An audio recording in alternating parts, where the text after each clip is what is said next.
Hello, everybody, and welcome back to Tides of Death. So, a couple years pass. You're here at home. Your dad tried to do his best to teach you to fight with a spear, but, life comes up. Life gets in the way. Complications happen. The first complication is this terrible, terrible event that happens not long after you get back. Aerodyne, the kingdom you're a part of, quickly falls apart. You guys are in a safe region, so you're not too terribly impacted, except for the fact that your dear papa, your kid brother, and your sister went on a trip. They went to go visit your aunt and your uncle over in Anvil, the next town over. It's over the rock ridge near the firewood. It's a cute, quaint little town. They had to go by boat because you don't really want to cross the rock ridge. There's too many hobgoblins over there. There's some ogres and the mountain giants. And of course, the rock, not like the rock actually ever kills anything, but there's some monsters. So they take a boat over to Anvil.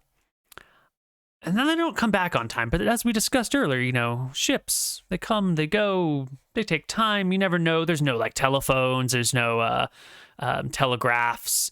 The information arrives when the boat arrives. And when information does arrive from Anvil, it's that Anvil's been destroyed. That there are monsters swarming over Anvil. That these demonic creatures from another plane are just crushing the hillsides.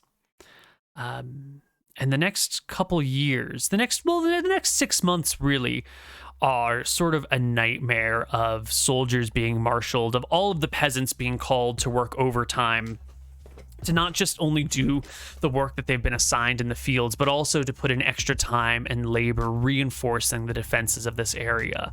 Your father, your sister, your little brother are all still missing. It's just you and your mom now. And that training you were doing with your dad didn't get too far before all of this happened. And a few months down the line, you and your mother and everyone else gives up any hope of survivors of Anvil. You guys learn that the southern half of Aerodyne has been overrun by these outer planar demons that appeared out of nowhere and just destroyed everything. It's very clear that the world has changed. And your mother, lovely woman that she is growing a little bit desperate. 3 out of 4 of her children are lost and presumed dead. Her husband is lost and presumed dead, and the two of you don't have the manpower to work the amount of field that is assigned to your family. And so the amount of land that you guys own, that you get to work and do with as you please, gets cut and cut and cut until there's not enough for the two of you to support yourselves.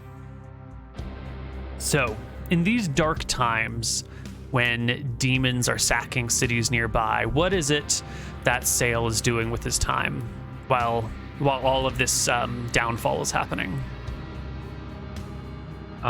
He's probably looking for a way to get out of this place. He's like, all right, what do I do? Can I sign up with a group? Can I join someone? Can I get a job in some other place? He's trying to figure out a way to get him and his mother basically out of the firing line of this demonic horde. Okay. Yeah, so who is it that can help you with this to get out of the firing line? Do you have any ideas off the top of your head about who you might be able to go to help you with this problem?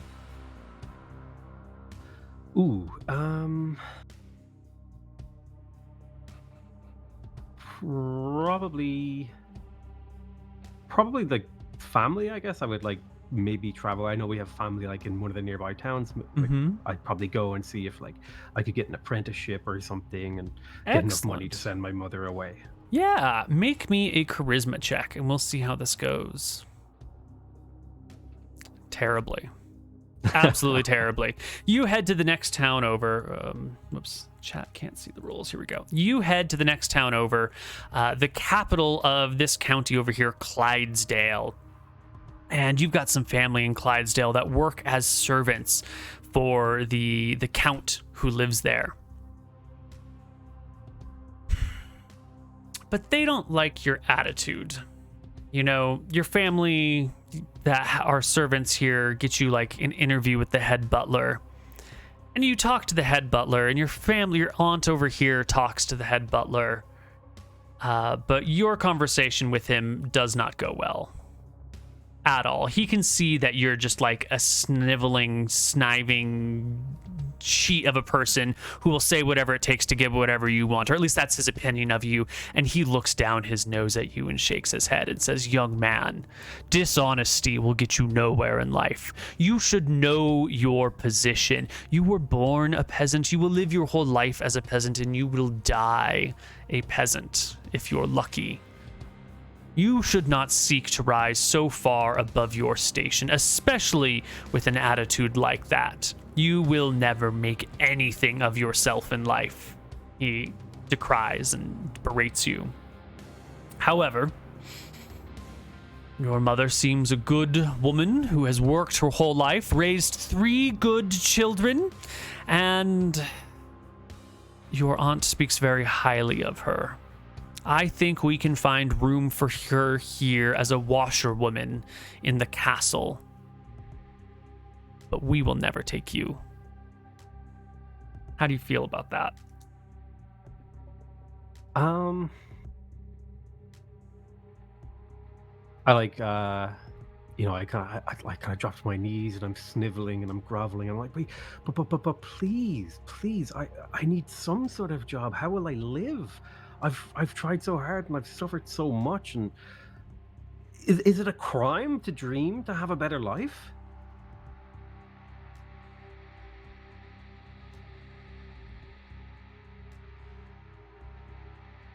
He considers you again. Give me another charisma check for how well you can grovel. Oh, yes. Well, you get rather quickly that this head butler, he likes the position of power. You know, he likes being able to hold other people's fates in his life. He's used to being like, you know, the lowest person in the room of nobles. So when he gets to be the highest person in a room of peasants and servants, he relishes the glory. And you find a way to like play at that, to like talk him up, to feed his ego. And after you grovel and, say the things that you know he wants to hear, he graciously gives you a job as a water carrier. Because that water ain't gonna bring itself up the castle steps. Someone's got to get it from the well and haul it bucket by bucket up to the top level of the castle, where you can then throw it in the bath. And do you know how many bucket loads it takes to fill a bathtub? A lot. They need young, strong men to just haul shit for them all the time. And so the two of you can move to Clydesdale. Your job as a bucket carrier kind of sucks. Yeah, I'm not loving it. I'm not a happy camper. Yeah. Your mom gets a pretty decent position, washing, something that she's done already. She also worked the field. She did all sorts of things. This is in her wheelhouse, and at least now she gets to hang out with her sister, who's also a washerwoman. So the two of them get along pretty well. One night, after a long day, your mom's had a few glasses of cheap wine that's been watered down. You hear her sobbing to her sister about Bale. Poor Bale. Still alive, probably somewhere far away, maybe enslaved, maybe, used for labor. Poor Bale is out there. How am I supposed to ever have my family back if my son, my firstborn son, is missing? And I think she catches you listening at the door, or maybe the door is like open and you're just walking by, and she'll call you in. And with your aunt and like the other ladies of the house there all watching, your drunken mom gets down on her hands and knees and begs you to find your brother, begs you to save him from whatever hell he's in. She crawls up and like kisses your feet, asking you, please, Saol, your brother, you can't leave him out there. He needs to come home. The rest of our family is dead and gone. We don't know how much time we have left in this world. Saol, you have to bring him home. And how does that sit with you? Or what do you say to that? I stand there in sort of silent shock for a bit, because my mother is like my one weakness. You know, she's always looked after me. She's always sort of, you know, told me I'm special and made me feel good about myself, and sort of fed this sort of narcissistic ego that I have, and it's very hard to say no to her. Mm-hmm. And you're such a good boy, Saol. I know you'll bring him back. You would never disappoint me. You're so capable. You're so strong. You're so smart. I know you can do it, Saol. I know you can save him. So I remember that I'm also being watched. So I'm like, all right, I gotta play it up. I'll figure something out. So I crouch down and I hug my brother and I make a promise that I'll find my brother, even if my heart's not really in it. Like, I'll just say, I promise you, Mom, I'll find her. I'll get him back. But how? We don't have any money. You said they wanted a ransom and we're broke. It's like, I'll find a way. Don't worry about it. We'll figure something out, and I'll come up with a plan. Just give me a couple of days, and I'll come up with a plan. Okay. So, committing at least to your mother and to yourself somewhat to find your brother, it's time to formulate a plan. And in the same breath, we also need to figure out how you learned these skills that you've got. For example, anatomy and first aid and healing. Where did you learn these skills? Are these skills you've learned yet, even? I think I would have maybe sort of done my best to see if I could get some forged credentials from the castle and signed up to some sort of healer school or medical school or something like that, as a sort of step up out of the washer thing, and out of that's the kind washer of part thing. of the plan. Yeah, I need to, or out of the water carrier. It's like as a way to make a bit of money to get a boat or a crew from Redport and go save my brother. Well, the local undertaker has need of an assistant. It's a pretty good job. It gets you out of having to haul water up and down the stairs, which has been, great for you health-wise. You've got 15 strength and 16 con, and it's not just the farming, it's that hauling water all day, every day is, builds up those core muscles, builds up that stamina. And the local mortician, he needs someone to help him prepare the dead, because there's a lot of dead coming in from the various demons about and all the normal causes. So you can get an apprenticeship with the local mortician. I think that's how you can learn your anatomy, because you will, when you prepare a body, you know which organs to take out. You understand, how to arrange the insides, what things to put in a body to reduce the decay or to pump up the smell. You learn which organs are which, where to make incisions on people, where the major arteries are. You see all sorts of injuries coming back from the front lines of demon fights over the hills. You'll learn major carotid, femoral arteries, the weak spots between the ribs where the lungs are easily accessible.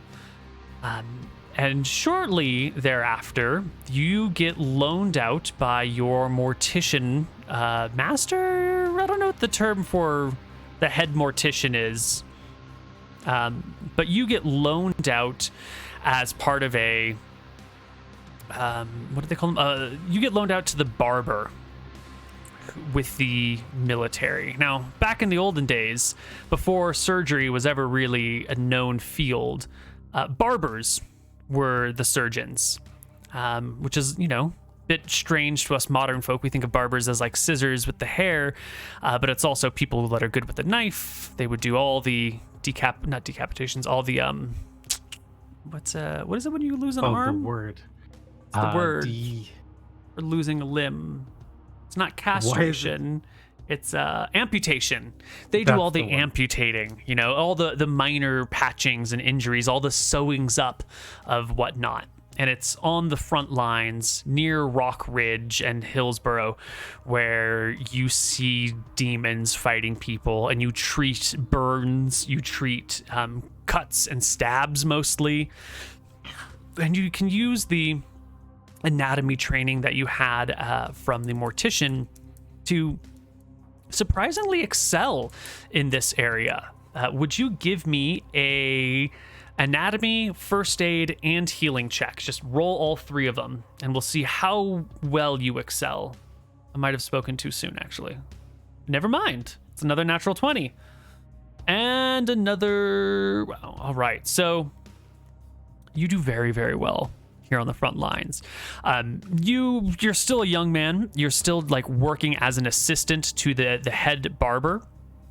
But by the end of 6 months of service on the front lines, when the demons seem to just be fading away and disappearing from view, not that many of them have been slain, not that they've been stopped, but they've gone north in the direction of heat stroke, and they just kind of stop coming out of the Hourglass Desert. By the end of this period, you are a resourceful barber, healer, butcher. You've treated a lot of wounds. You've seen a lot of the injured, and you've carried a lot of water. So how do you learn swimming and seamanship? Those are two skills. The omen reading we'll get to later. I've got an idea for that. But where do you learn to swim, Saol? I think the seamanship I learned on the boat with Nina. I think we could say that. Mm-hmm. Yeah, she would have definitely taught you a little bit during that week, and then you could have followed up with the rest of the month back to Arcadia on whatever ship you were. You could have picked up a little bit from them, certainly. Yeah. Continue. And then for swimming, I think it was just something I learned as I grew up. It was kind of the water is dangerous. One of my second or third cousins drowned or something, and everyone was like, you all need to learn how to swim because family tragedy is not happening again. Yeah, there's a certain number of people who are self-taught swimmers that it wasn't a big important thing. For most people of this time, swimming is a skill they don't have. They don't have pools, they don't have lifeguards, they don't have swim instructors. So most people don't know how to swim. Some people are specifically taught it or seek out the skill, and some people, kind of like you live by the water, you play in the water, you get concerned about drowning or being swept out to sea, so you put a little bit of effort, and it just kind of comes naturally to you, and you pick it up just by the way you do things. You think Plus, you need to learn it, and you do it. Foraging for sea urchins and whatever food might need to be put on the table that week. Yeah, totally. Okay, so we get swimming, we get seamanship. You learn healing and anatomy and first aid, and these, did we say it was 2 years between when you lost your brother and when you can find him again, or set off to find him again? Right? Yeah, I'd say roughly 2 years. Great. So 2 years later, the monsters have stopped showing up. The demons seem to have faded away. You get called back to doing your mortician work, and life begins to slow down again. You stop learning new and interesting things. You're doing these boring routine tasks that you've done 1,000 times before, where you pull out the liver and then you weigh the liver and then you stuff the body with potpourri or whatever it is that you stuff it with. And then you put on the suit and the tie and you straighten it up and you put them in the box and you wait for the ceremonies to be done and you haul the box here and you do all the dirty bitch work, and your hands smell like the dead. Your fingernails are permanently caked in the juices of bodies, and you're not really making much money anymore. And your mother is her depression grows deeper You know, she's lost everyone. You've been gone to the front lines this whole time. When you do finally get a chance to see her, she seems distant, you know, kind of, she's got that distant daze of someone who is a perpetual alcoholic, or someone who's like perpetually numbing themselves with substances because reality is just too harsh and painful. That sort of almost checked out view that they've got about themselves. Still functional, still operational, but just not 100%. Yeah, they're not quite there anymore. Yeah. And you can see the stress and toll of all of these things, how it's taken on your mother, losing your family lands, losing her husband, her 3 of her 4 children. Is this when you decide it's time to amend things? Are you interested in amending things, or are you just trying to pacify your mother? Do you even really care what she thinks? I do care about my mother. She's my weakness, and I've kind of been formulating a plan to maybe try to steal some money or something from the castle, or acquire just enough money to get me on a boat to actually do it, because it's the one thing that could motivate me, aside from my own ego, just wanting to be rich and powerful and skilled. You think you might resort to thievery to get it done? I think it would be more like a manipulation. So, for example, it might be, someone has to go to XYZ to pick up these goods. And I'll be like, oh, I'll go. You know me. You guys have known me for years. And then I just take the money and run. Right. Or maybe I stage my own death. That would be a fun one. You stage your own death. How do you profit off of that? How does that help you? I like the idea, but where does it go? It's to protect my mother, because if I just run off with the money, she would be held accountable for it. So I'm like, I pay off a couple of bandits I find a body that looks a lot like me in my work as a funerary thing, and I pay a couple of thugs to kill me and make off with whatever's left of the money for whatever the task I was supposed to be doing was. Excellent. So your head mortician, we've mentioned that you like stuff the body with something that smells nice in order to slow down the rot, in order to, preserve it enough for viewership. Most people, when they have their bodies prepared, don't really get this sort of treatment. It's a fancier treatment. The fanciest of which requires certain oils and spices, which your mortician keeps under lock and key because they're quite expensive. And they charge a lot to the fancy nobles who use this stuff. But every so often you run out, and it's the apprentice's job to go pick up supplies. And that is when you get a nice fat wad of 100 gold coins to go buy these materials from the market in town. Because the vendor who brings these things only comes every once in a while. And so they're here in town today. And you go off to grab this stuff. But of course, you use the body that you've got that looks sort of like you, mixed with these brigands, these thieves. How much do you pay them of the 100 gold that you have? How greedy are you? I would offer them 20 gold each. That would cut deeply into your 100 GP profits, wouldn't it? It would, but you gotta make sure that you gotta pay for a little bit of loyalty. And 60 gold could get me pretty far, like out into the ocean. Okay, well, why don't you give me a charisma check for how your negotiations for this project goes with your thief friends, your thug friends. It goes well. They stage a nice beating. They steal the body from the mortuary. They mix it where yours was, and sure enough, people buy it, that you were beaten and killed for your money. And is this when you set off? Oh, I forgot to say, I don't tell my mother about this. Yeah. But I do, she's an alcoholic, those loose lips. But yeah, I set off then. Okay, so your mother thinks all her children are dead now. Yes. Or, maybe Bale's alive somewhere, but clearly she thinks Saol is dead. Yeah. Terrible. Terrible. You gotta do what you gotta do. You gotta do what you gotta do. Okay. Now I'm gonna have you roll me